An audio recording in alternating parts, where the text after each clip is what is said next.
everyone, welcome here. If you're new here, my name is Rebecca. If you're not new here, welcome back. Thank you for coming back and watching another video. So today's video is going to be a little bit different. I'm jumping on this YouTube trend. Well, it's not really a trend anymore. It's kind of been around for a long time, but the idea of assumptions. So as someone who is a YouTuber who puts a lot of my life on the internet, I feel like I know a lot of you, and I think a lot of you feel like you know me. So I thought it'd be fun to see what your assumptions are about me based on what you do know and what I do share on the internet, and then just confirm or deny what you guys think. I'm honestly kind of nervous. This will be fun. This will be fine. Let's get into it. All right, the first assumption is you are never in a grumpy mood. No. I definitely get grumpy just like everybody else. For the most part, I'm a pretty happy person. I spend a lot of my time smiling and in a good mood. And throughout my life, I feel like I've learned a lot of what triggers me to be in a grumpy mood so that it doesn't stick around, or I can acknowledge it and observe it and change it. But I definitely have grumpy moods. Next assumption is you can't stand people who are messy. You all know. I am a clean person, I'm a tidy person, I'm an organized person, but that's me. Those are sort of my characteristics and my traits and my value system. If that's not you, that's fine. It doesn't matter to me at all if you are messy or you are clean. I'm a recovering messy person, especially in my younger years, I was super messy. So I get the mindset, I get where it comes from, I totally understand it. So yeah, messy people don't really bother me. The next assumption is you don't like city life. True. I lived in the city for a long time and I loved it at the time. I moved to a city because of the career opportunities, because of the culture, because of the social opportunities, and all that stuff was exactly what I was looking for at that time in my life. I needed and wanted all of those things. So city life served me really well for all of that. But at this point in my life, I'm not really interested in living in a city. I'm really interested in access to the outdoors. I love to be outside. I love to rock climb. I love to hike. I love to just be outdoors. And that's hard to do in the city. I also really like the community of living in a smaller town. Even though in a city you are surrounded by people, in a lot of ways you're alone and anonymous. So unless I need to move back to a city for a job or something like that, I don't really see myself living in a city again. All right, I got actually a lot of questions about money. So I'm going to kind of group some of these together just to make it easier to answer. So the first two are, as a minimalist, you have a lot of money saved. And the next one is you are rich AF. Well, let me just get the first one out of the way. I'm not rich AF. And as a minimalist, do I have a lot of money saved? Yes and no. I think I'm really good at saving money, and part of that is a minimalist lifestyle, being really intentional with the things that I purchase. But for any of you who have been around here for a while, you also know that we did some full-time travel for close to 2 years where our income dropped dramatically and we spent a lot of our savings on that. So since we've been off the road for about 1.5 years now, we've been rebuilding our savings and we've been able to do that pretty quickly. And minimalism certainly plays a part in our ability to build our savings really quickly. So yes, we have a good amount of money saved, but we still have a lot of savings goals in front of us. So the next one that sort of has to do with money says, I assume that you have a very balanced life. Seems like nothing complicates your life. Also, I assume that money isn't an issue. Okay, I know how much guides make, so I'm guessing you make more money than your husband. Okay, there's really 3 parts to this, so let me unpack it a little bit. I assume money isn't an issue. I don't really know how to answer this. God, this is really hard. You are correct that we don't live paycheck to paycheck. For the most part, we don't have to wonder if we're going to be able to pay the rent or put food on the table. We are very privileged in that way, but we also have certain goals in our life that we are prohibited from realizing right now because of money. So is it an issue? No, but we still need to work really, really hard and save really hard for the things that we want in our life. And then assuming that I make more than my husband, he's a rock climbing guide, which this person alludes to in the comment here, and that they know how much a guide makes. I guess the simple answer to that is yes, I do make more than Murphy. Being a rock climbing guide was a huge career goal of his. He loves and is passionate about it, and it's not really an issue. I am more than happy to be the breadwinner. It doesn't bother me. We both just want to see each other be happy and be doing things that are fulfilling. So yeah, that assumption is correct. And then unpacking the first part of that, I assume you have a very balanced life and seems like nothing complicates your life. I guess what I'll say to this is that there's always work to be done. I have my own issues that I'm working on, and one of them is balance. I have a tendency to have a hard time saying no. I have a tendency to work too much. I have a tendency to be a people pleaser.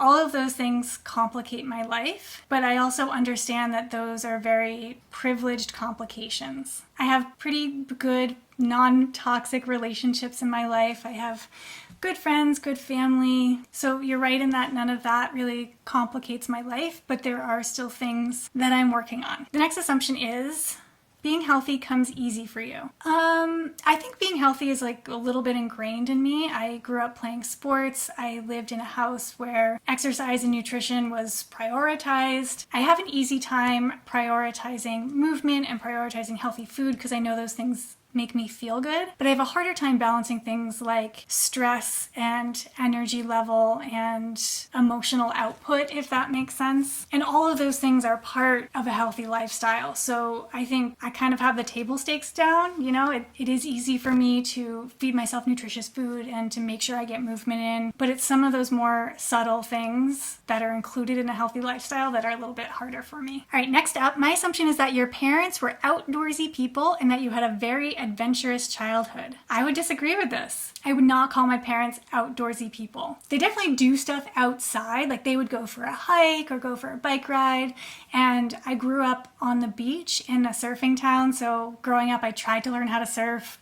I was terrible at it, but I did spend time like outside on the beach, but not in sort of the adventurous outdoorsy way I do now. That didn't really come until really after college, like until I was in my 20s and started to kind of explore my own paths in life. So I did travel a lot in my childhood, but I didn't have like an outdoorsy adventurous childhood. All right, these two comments were funny. They were the first comments that came in when I posted on YouTube about the assumptions, and they were back to back. The first one is, my assumption is that you have a well-balanced and happy existence with no worries. And the next one, my assumption is that you worry a lot. I would actually say that I'm not really a worrier. I'm definitely a planner. Like I want to make sure that all the right pieces are in place to set myself up for success in the future, but I don't really worry about things that are out of my control. I definitely don't lose sleep over really anything. So I would say the first comment was probably more accurate than the second comment. For the most part, I would say, nope, not really a worrier. Next one, I assume you are a bit particular about your home environment and living in the cabin with others was challenging to you. Yes, I am pretty particular about my home environment, but my home. So for those of you who are new here or maybe just stumbled upon this video, I live in Joshua Tree, California, but spend the summers in Bar Harbor, Maine. And in Maine, I shared a cabin with another couple, and it was fully furnished. There's a lot of, other people's things in there. So you're right when it comes to my space in Joshua Tree. Like that really feels like mine. I'm particular about the feeling of it, especially because I work from home. I have to be in my house a lot of hours of the day, and I need the energy of it to be a certain way. And for me, that comes from having a really clutter-free kind of tidy home. But I did feel differently in the cabin that we lived in this summer. I didn't feel a really big attachment to the fact that like it had to be clean or had to be tidy. I liked our room, like our space, to be tidy, but the rest of it honestly didn't really bother me that much because it's not my stuff. It would bother me if I couldn't find anything, or if you watched that closet declutter that I did a couple weeks ago, when everything was falling out of the closet, when it just has lost its functionality because of the clutter, that bothers me, but it just is not my space, so it's fine. Next assumption is, I assume you had a lot of ballet lessons before you took up yoga. You move so well. Aw, thanks. No, I did not take ballet, but I have been doing yoga for 18 years, almost 18 years. So a lot of that has just come with the practice of yoga. But no, I don't have any dance background. I did tap dance when I was little though, but I don't think that has any bearing on my yoga abilities. I assume you want another pet. Yes and no. I would love to have a bunch of dogs. I think that would be really fun. I love dogs. I think they just bring so much vibrancy to life. But I also really enjoy having one dog. I can give her a lot of attention, a lot of energy, and because we do go back and forth across the country, that would be a lot harder with multiple pets. And you never know what you're going to get, especially with a dog. Like if we got a dog that didn't travel well or had too much anxiety to travel, I wouldn't want our lifestyle to get in the way of that dog having a happy life. So I think Gypsy, being the dog that she is a really important piece of the puzzle of how we live. So I think for now, we're good with one little pup. Next assumption, you're only zero waste / minimalist for the aesthetics. Oh, they say after that, obviously not the case though. I think the aesthetics of zero waste and minimalism are a happy side effect, especially as someone who's a YouTuber and I share this lifestyle and encourage other people to adopt this lifestyle.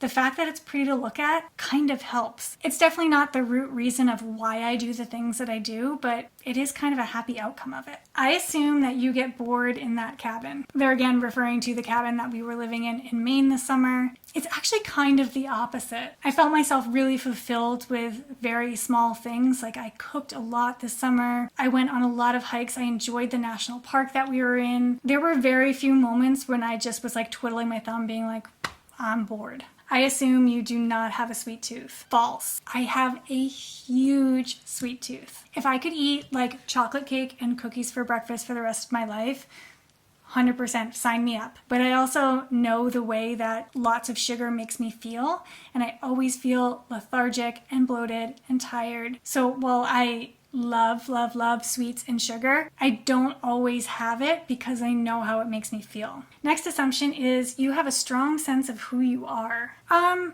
Yes and no. I feel like I have a strong sense of who I am in my life right now. And that's a thing that took a really long time to realize and develop. I'm almost 40, so I've lived a lot of life, and especially in the past like 10 years or so, I've made a really conscious effort to uncover the things that make me happy and uncover the things that are the pillars of who I am. So I would say, yes, right now I feel like I have a really strong sense of that, but I also have a lot of life left to live. So I would assume and hope that that continues to kind of grow and change. All right, let's do a couple more. I assume you love your mom. That's from my mom. Of course. Hi, Mom. My mom watches my videos every week. It's very cute. I assume that you're itching to help more people declutter.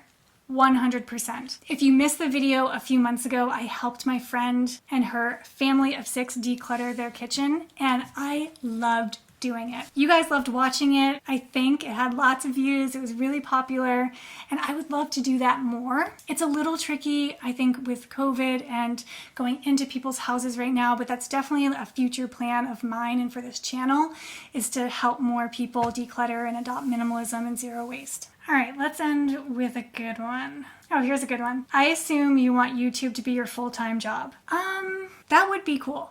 That would be cool. I'm not gonna lie, it is a goal of mine to grow this channel, but I also don't think it's ever gonna be my only job. I think living through the economic downturn in 2008 and then living through the pandemic, I don't think I'm ever just gonna have one source of income or one way that I make money. If YouTube could be one of the primary ways, that's like a dream. That would be amazing. But it's never going to be the only thing that I do to make money. There's going to be some point where either the structure of YouTube changes or YouTube goes out of popularity, it dies, or its popularity just declines. A bunch of things could happen when you're relying on something like a social media platform to make your money. So I'm definitely not going to put all of my eggs in the YouTube basket for sure. But if I could grow this channel, if I could make a decent living off of it, that would be amazing. All right, that's it for these assumptions. This was really fun. I hope you found this interesting.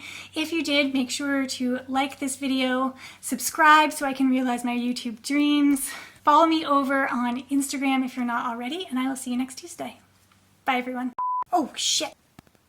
Oops. Next one. How do I answer this? I don't know. Oh, I am definitely not answering that. What else is that? Hold this. Okay. Oh, I'm nervous for this one.